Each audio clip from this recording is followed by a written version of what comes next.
سرکار مدینہ صلی اللہ علیہ وسلم ابھی بچپنے میں ہے. ابھی میرے بھائی حدیث سنا رہے ہوتے بخاری کے اندر آ رکشا صاحب پڑھنے کے بعد بخاری میں آ گئے. یہ بخاری کے باہر کہیں ہوتی تو مولوی لنگوٹ باندھ کے میدان میں اتر جاتا. کیا ہم تو نہ مانیں؟ اب بخاری میں آگے دنیا کو چیخ چیخ کے کہہ رہے ہیں کہ قرآن کے بعد سب سے بہترین کتاب بخاری. اس پر اہل سنت کا اتفاق ہے. بے شک پائیے ہم بخاری سناتے ہیں آپ کو. جب بارش نہیں ہو رہی تھی تو لوگوں نے جا کے جناب ابو طالب سے کہا تھا کہ سردار مکہ بارش نہیں ہو رہی ہے. تو جناب ابو طالب نے تسلی دے کر ٹھہر گیا اور ایک بچے کا ہاتھ پکڑا, حرم میں داخل ہوئے, پشت مبارک اس بچے کی کعبے سے لگا کے بس ایک نظر آسمان کی طرف اٹھائی. میں کہوں گا یا ابو طالب کیا پڑھ رہے تھے, کون سا وظیفہ پڑھ رہے تھے آپ, ہمیں بھی بتائیے. تو شاید ممکن ہے کہ جناب ابو طالب کہیں گے وظیفے کی کیا ضرورت ہے, جو سراپا خیر و برکت ہے کعبے سے تو لگا دیا, جو سراپا خیر و برکت ہے کعبے سے لگا دیا. اب جب برسات کی رمجھم برسی اور زمین جل تھل ہو گئی تو دنیا جہان کو معلوم ہے بخاری کھولیے, ہو سکے تو بریلی شریف کا خوبصورت سا سرما لگا کر پڑھیے گا تاکہ آپ کو سمجھ میں آئے. اس میں لکھا ہے جناب ابو طالب نے شعر کہا, اس کا معنی اور مفہوم ہے کہ یہ گورے چہرے والا جس کے صدقے میں آسمانوں سے بارش نازل ہوتی ہے, جو یتیموں کا مددگار اور بیواؤں کا سہارا ہے. میں کہوں گا ابو طالب علم غیب بھی رکھتے ہو, ابھی تو جوان بھی نہیں ہوئے, 40 سال نہیں گزری, کوئی کرشمہ بھی نہیں دکھایا. آپ کو کیسے پتا چل گیا کہ جب جوان ہوگا تو یتیموں کا سہارا بن جائے گا, بیواؤں کا مددگار بن جائے گا؟ پتا چلا نبوت کے ساتھ ساتھ رہو گے تو وہ برکتیں مل جائے گی. پھر اس سلا سے سب دیکھ پاؤ گے. ابو طالب دیکھا کرتے تھے. اب اگر کسی کو زکات مار کے غریبوں کے فکرے ٹھوس ٹھوس کے نہیں سمجھ میں آتی ہے بات, تو ہمارا قصور ساتھ یتیم کا مال کھا جاؤ تو تھوڑی دنوں میں نور پیدا ہوتا ہے. کس نے ابو طالب سے کہا کہ یہ بچہ جوان ہونے کے بعد بیواؤں کا سہارا بن جائے گا, یتیموں کا ساتھ مددگار بن جائے گا؟ نگاہ میں ابو طالب فیضان مصطفیٰ کے نور سے دیکھ رہے ہیں. اسی لیے جب قافلے کے ساتھ جب آپ سوار تھے نبی پاک علیہ السلام ان کے شام میں, اور اس درخت کے نیچے بیٹھ گئے جہاں کوئی نہیں بیٹھا تھا, نہ جانور, نہ پرندے, نہ چرندے, سوائے نبی کے کوئی اس درخت کے سائے میں بیٹھ نہیں سکتا تھا. راہی کو کرسچن کا انسان, کرسچن کا پادری باہر نکلا, اس نے کیا کہا, سب سیرت کی کتاب میں ہے بھائی, سمجھ رہے ہیں؟ کل میرے بات کوئی یہ نہ کہتے ہماری کتابوں میں تو نہیں تھا. آپ پڑھتے کر رہے ہیں ہماری کتابیں. جناب ابو طالب نے جب دیکھا کہ اس درخت کے نیچے رسول کائنات میرا بھتیجا صلی اللہ علیہ وسلم تشریف فرمائے, اور وہ پادری آ کر اس نے کہا کہ یہ کون ہے؟ کہاں یہ میرا بھتیجا. اچھا ایک کام کرو, جتنی جلدی ہو سکے ان کے شام سے چلے گا. کیوں چلے گا؟ تم جانتے ہو یہ درخت کیا ہے؟ کہا نہیں. سنو, یہ وہ درخت ہے, اس درخت کے نیچے سوائے نبی اور رسول کے کوئی بیٹھ نہیں سکتا. ارے نبوت کی فکر خبر پہلے ہی چل گئی ابو طالب کو.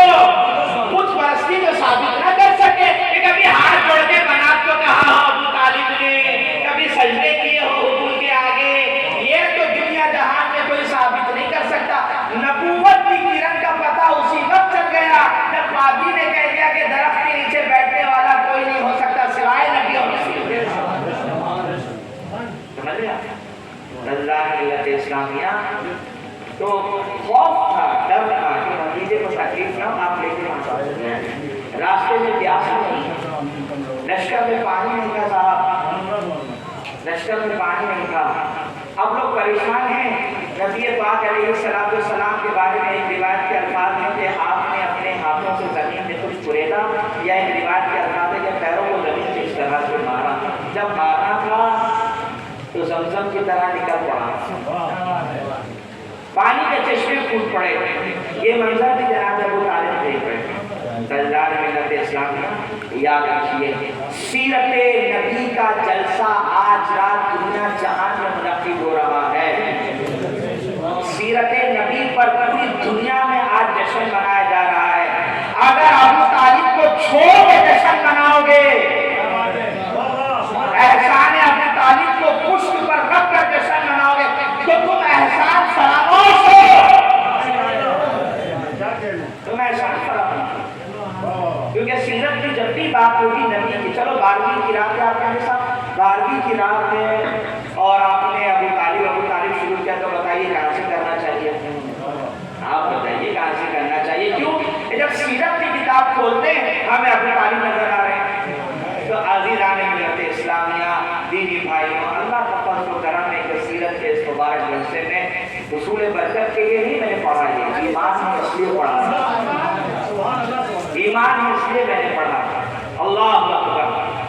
آقا و مولا تشریف لائے اور تقریباً اپنی زندگی کے 40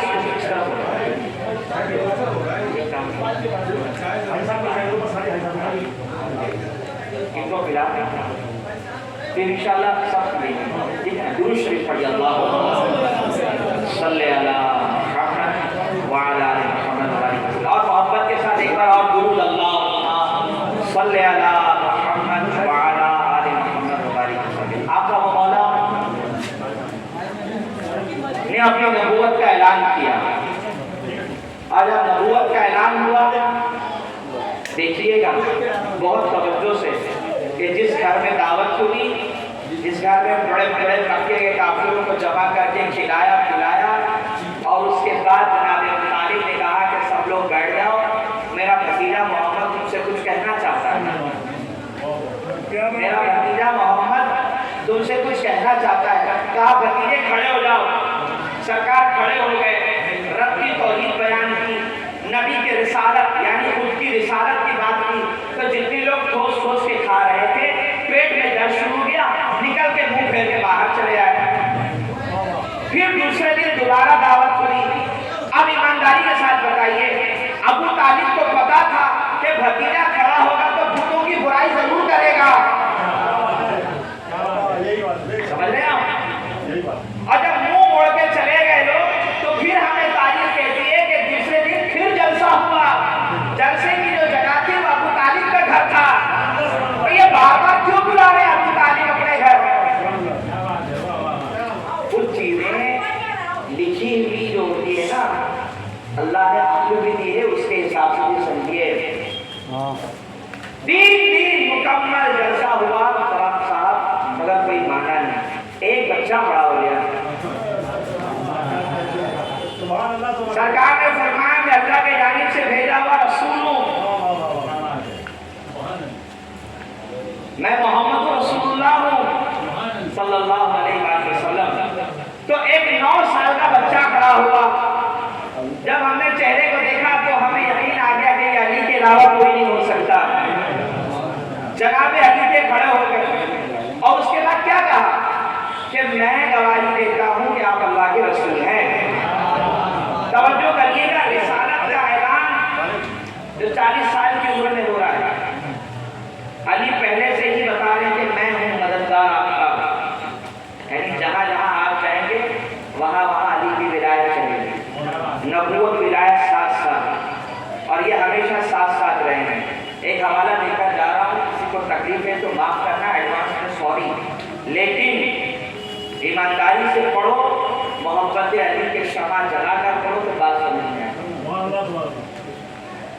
دنیا جہان میں جس کو سب سے پہلے امام اہل سنت کہا گیا ہے, دنیا جہان میں بڑے بڑے محدثین جس کو امام اہل سنت کا لقب دیتے ہیں وہ ہے امام احمد ابن حنبل. کتاب ان کی فضائل صحابہ, بولیے اس میں حدیث پڑھیے. لکھنے والے احمد ابن حنبل, جتنا چیخنا چلانا اور نعرے بازی کرنا ادھر کریے گا, میرے پاس نہیں. وہ لکھتے بھی میں بولتا نہیں, وہ لکھتے بھی میں بولتا نہیں. اب لکھا کیا سنیے, احمد ابن حنبل فرماتے ہیں حدیث رسول لے آئے, کہتے ہیں حدیث میں ہے کہ اللہ رب العالمین نے آدم کی پیدائش کے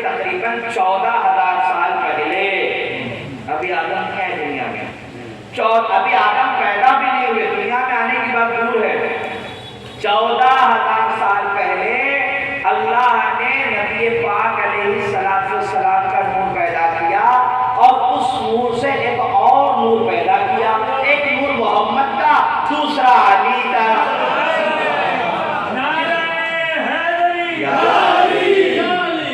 جس کو جتنی بحث کرنی ہے وہ احمد ابن حنبل کے مدار پہ چلے جائیں، اگر ولی کو قبر میں زندہ مانتے ہو تو مناظرہ ان سے کریے گا، مجھ سے نہیں۔ اہل سنت ہیں، آپ ولیوں کو قبروں میں زندہ مانتے ہیں تو جتنی بحث اور مناظرے کا شوق ہو کتاب لے کے پہنچ جائیے، کہیے یہ کیا آپ نے ہماری ناک کٹوا دی، ہم تو نہیں مانتے تھے، آپ کہاں سے لے آئے؟